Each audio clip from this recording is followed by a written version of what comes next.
Let's talk about online community. Community is really important for all of us as human beings. It's something that we all require.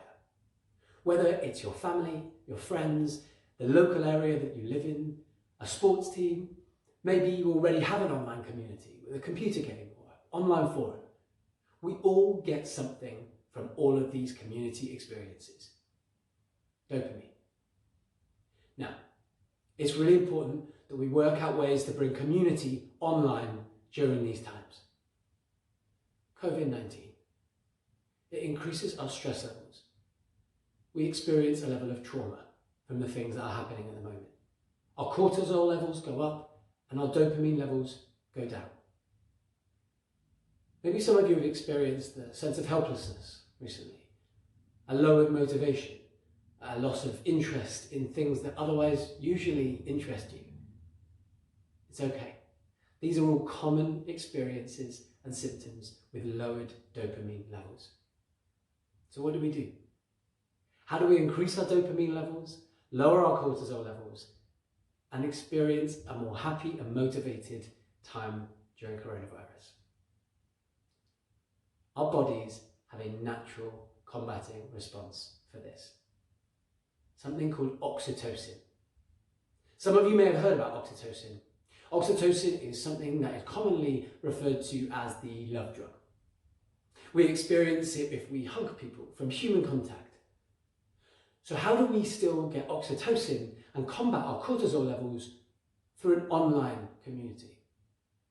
Paul J. Zak, PhD, the author of The Moral Molecule, he did a study into a number of different ways that we experience and raise our oxytocin levels.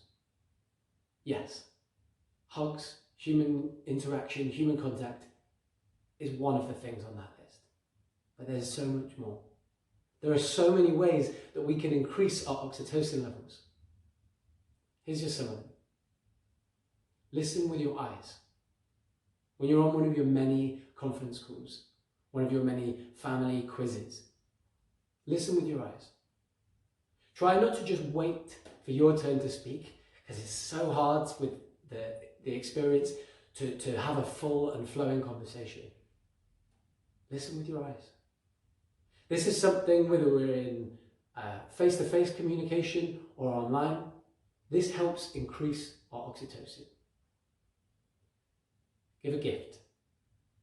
It's been proven in this study by Paul J. Zak that receiving a gift massively increases your oxytocin levels. Sending loved ones, colleagues maybe, a gift will help increase their oxytocin levels. Social media. Social media has been proven to improve your oxytocin levels. We don't want to spend all of our time on it.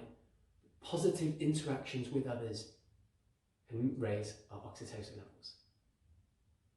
Sharing food or wine or drinks of any kind. Again, in face-to-face communication, this has been proven to increase our oxytocin levels. We can do this through our online community. On a video call, it's important to sit down, not just in ginormous groups of 20 on a Zoom call, but maybe sit down, just you and another friend, have some dinner. Maybe make the same dinner and sit down to experience that together. Perhaps order the same bottle of wine on when you go shopping next. And you can sit and experience that together.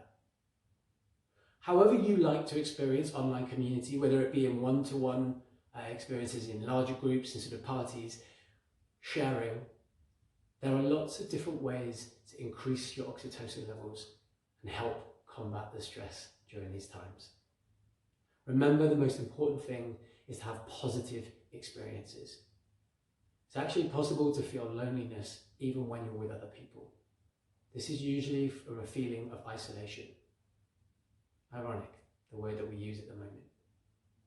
If we have these positive experiences, if you listen with your eyes, if you pay attention to the other person, if you share not just the food or the wine, but the experience of having those things, these are all things that can bring you closer together, raise your oxytocin levels, and help combat stress during these times.